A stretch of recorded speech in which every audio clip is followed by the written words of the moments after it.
Hello everyone, आप सभी लोगों का स्वागत है आपके अपने यूट्यूब चैनल स्टडी ग्लॉस पर। मैं हूं डॉक्टर मोनिका और आज हम 2 दिसंबर से रिलेटेड जितने भी इम्पोर्टेंट क्वेश्चन बन सकते हैं उन पर डिस्कशन करने वाले हैं। वो भी आपको यहाँ मिल जाएगी। किस राज्य में 10 मोबाइल हेल्थ क्लिनिक का उद्घाटन हुआ है?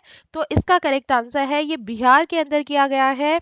केंद्रीय ऊर्जा और नवीन एवं नवीनीकरणीय ऊर्जा मंत्री आर के सिंह ने बिहार में भोजपुर जिले के आरा में स्थित सदर अस्पताल में 10 मोबाइल हेल्थ संचालन और रखरखाव के लिए आरईसी की सीएसआर पहल का उद्घाटन किया है।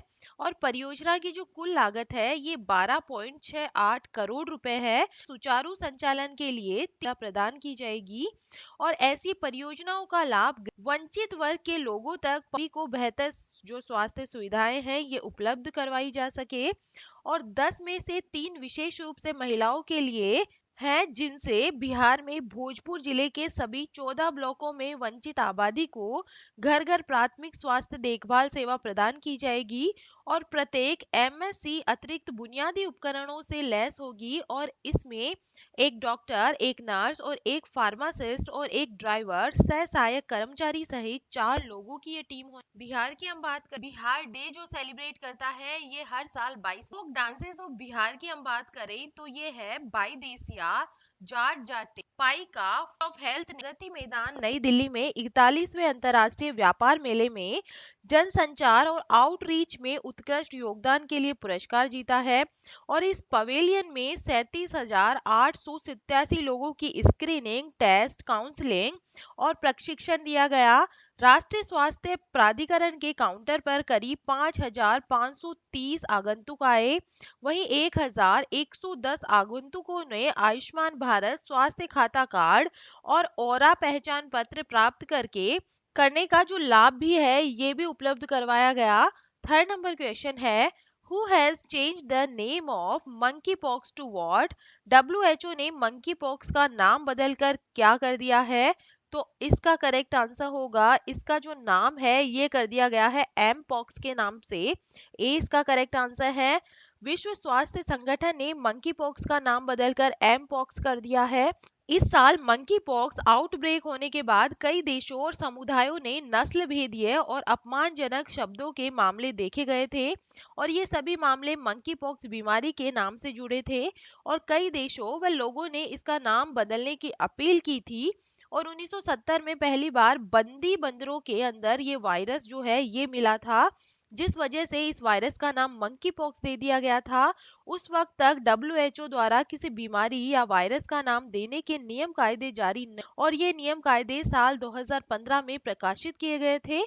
और किसी बीमारी या वायरस का नाम रखने या बदलने की जिम्मेदारी जो है ये इंटरनेशनल क्लासिफिकेशन ऑफ डिजीज के तहत विश्व स्वास्थ्य संगठन और इंटरनेशनल हेल्थ रिलेटेड क्लासिफिकेशन की डब्ल्यूएचओ फैमिली के पास है। और ये संस्थाएं किसी भी नाम को डब्ल्यूएचओ के सदस्यों से पर्याप्त बातचीत करने के बाद ही रख सकती हैं।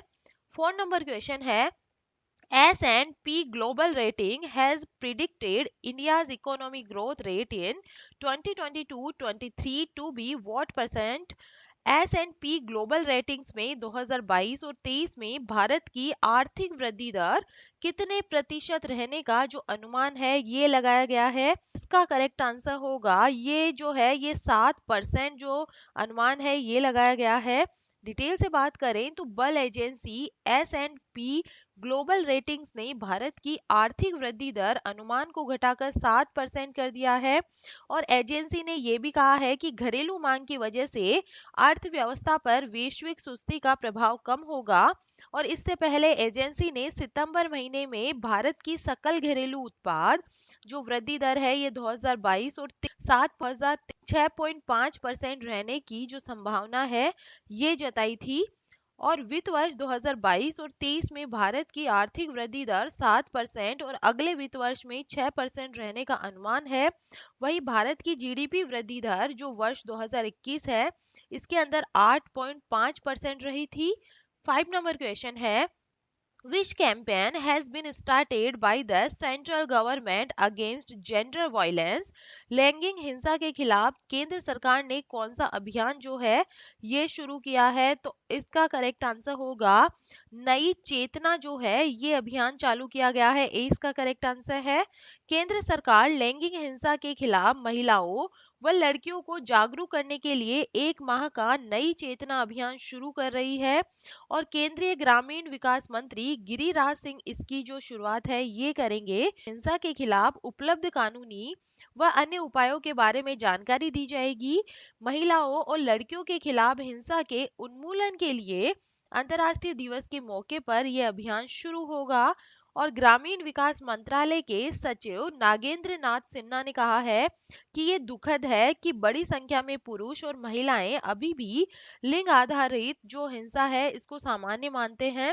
सिन्हा ने कहा है कि बदलाव लाने के लिए हम खास तौर से ग्रामीण क्षेत्रों की महिलाओं व लड़कियों पर ध्यान केंद्रित करते हुए लिंग आधारित भेदभाव और हिंसा के खिलाफ 1 महीने का अभियान शुरू करने जा रहे हैं।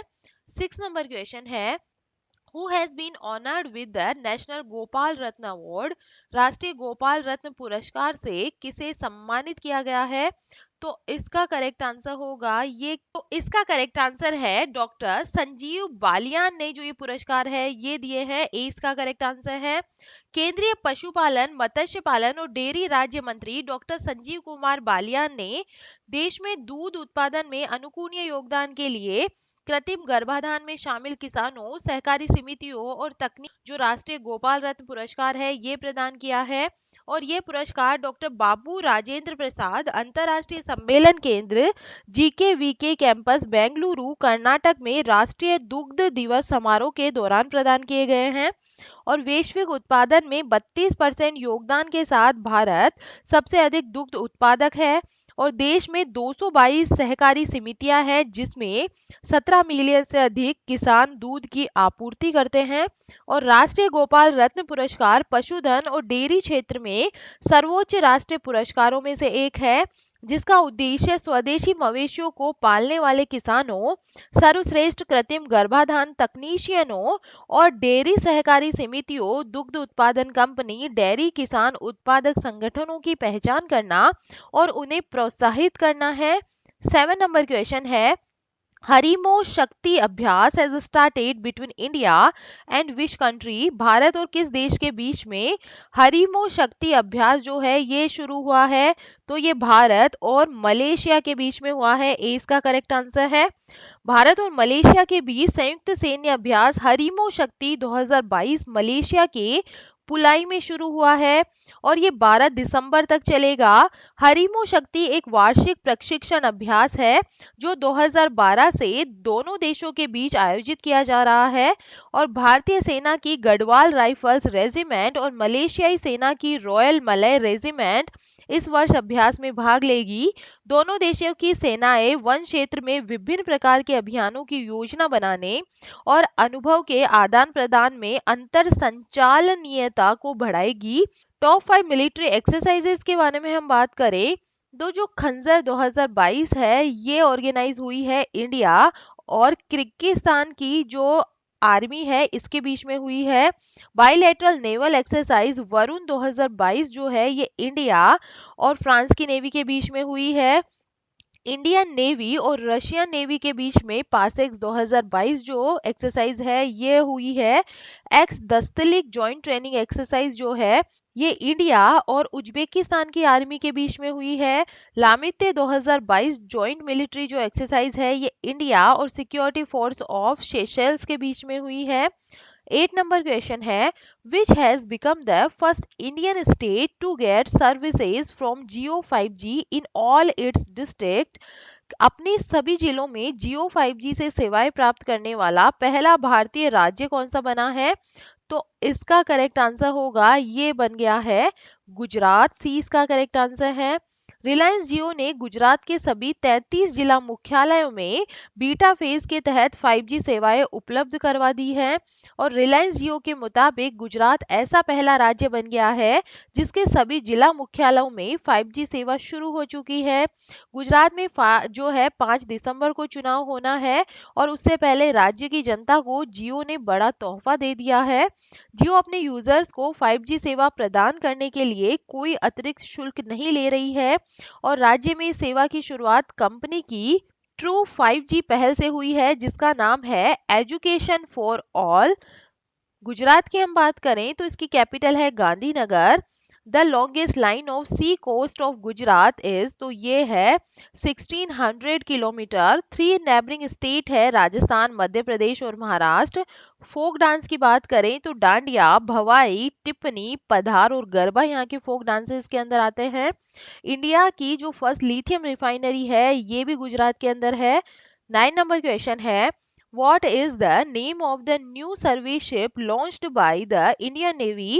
भारतीय नौसेना ने नया सर्वेक्षण पोत लॉन्च किया है, उसका नाम क्या है? तो इसका करेक्ट आंसर होगा, इसका नाम है इक्षक। ए इसका करेक्ट आंसर है।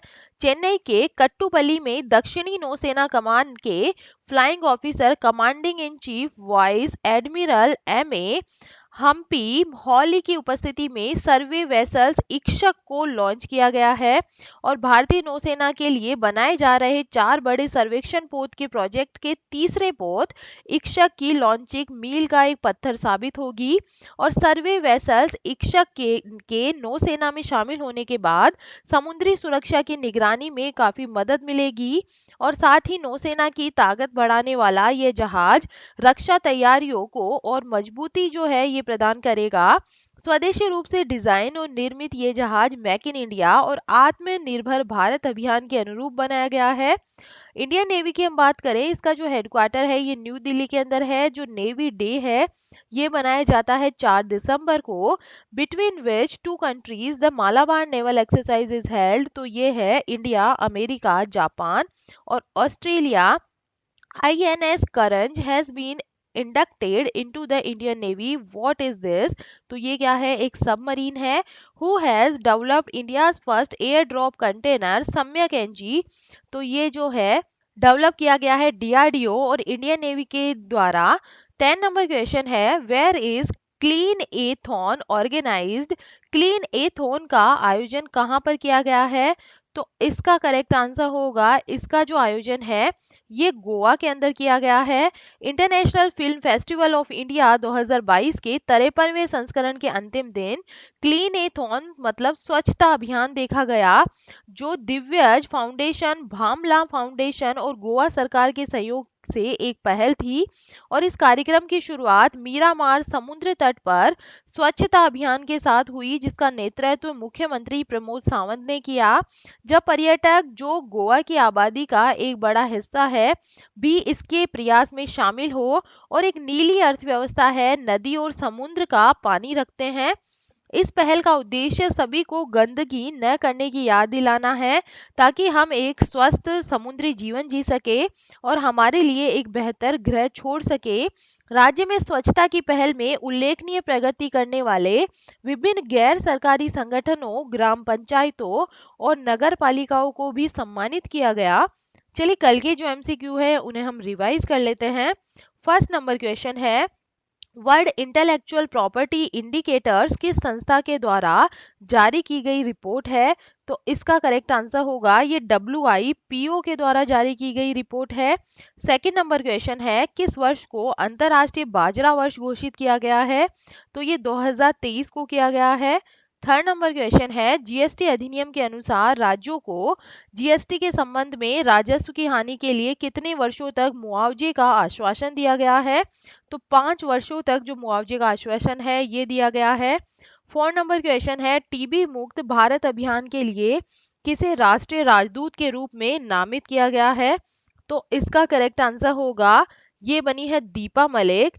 5 नंबर क्वेश्चन है, CITES COP19 5 नंबर क्वेश्चन है CITES COP19 ने किस जानवर की स्थिति को डाउनग्रेड करने के प्रस्ताव को स्वीकार किया है? तो इसका करेक्ट आंसर होगा ये है साउथर्न व्हाइट राइनोसेरस, ए इसका करेक्ट आंसर है। 6 नंबर क्वेश्चन है गोल्डन पीकॉक अवार्ड जीतने वाली आई हैव इलेक्ट्रिक ड्रीम्स किस भाषा में बनी फिल्म है? तो स्पेनिश के अंदर ये बनी हुई है। 7 नंबर क्वेश्चन है किस शहर के संग्रहालय बहाली परियोजनाओं को यूनेस्को में अवार्ड ऑफ एक्सीलेंस से सम्मानित किया गया है? तो इसका करेक्ट आंसर होगा ये किया गया है मुंबई के म्यूजियम को। 8 नंबर क्वेश्चन है भारतीय ओलंपिक संघ की पहली महिला अध्यक्ष के लिए किसे नामित किया गया है? तो इसका करेक्ट आंसर है पीटी उषा को इसके लिए नॉमिनेट किया गया है। 9 नंबर क्वेश्चन है किस राज्य में ऑस्ट्रेलिया और भारत की नौसेनाओं के बीच में ओस्ट्रा हिंद 22 अभ्यास का आयोजन किया गया है? तो ये जो है राजस्थान के अंदर किया गया है, ए इसका करेक्ट आंसर है। 10 नंबर क्वेश्चन है एंटरप्रेन्योरियल विजन श्रेणी में champions of the earth award से किसे सम्मानित किया गया है? तो इसका करेक्ट आंसर है ये डॉक्टर पूर्णिमा देवी बर्मन को किया गया है, बी इसका करेक्ट आंसर है। और ये था कल का स्टडी ग्लॉस क्वेश्चन। फोर्ब्स की रिपोर्ट के अनुसार कौन सी कंपनी भारत की सर्वश्रेष्ठ नियोक्ता के रूप में उभरी है? तो इसका करेक्ट आंसर होगा, तो इसका करेक्ट आंसर है ये है रिलायंस इंडस्ट्रीज, सी इसका करेक्ट आंसर होगा। और ये है आप लोगों के लिए आज का स्टडी ग्लॉस क्वेश्चन। किस देश ने कॉप 27 में इन आवर लाइफ टाइम अभियान लॉन्च किया है? तो इसका आंसर आप मुझे कमेंट सेक्शन में दीजिएगा।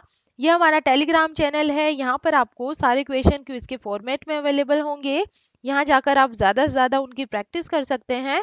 आई होप आपको सेशंस पसंद आ रहे होंगे। अगर पसंद आ रहे हैं तो इन्हें लाइक कीजिए, अपने दोस्तों के साथ में शेयर कीजिएगा। तो चलिए मिलते हैं हम एक नए सेशन के साथ में।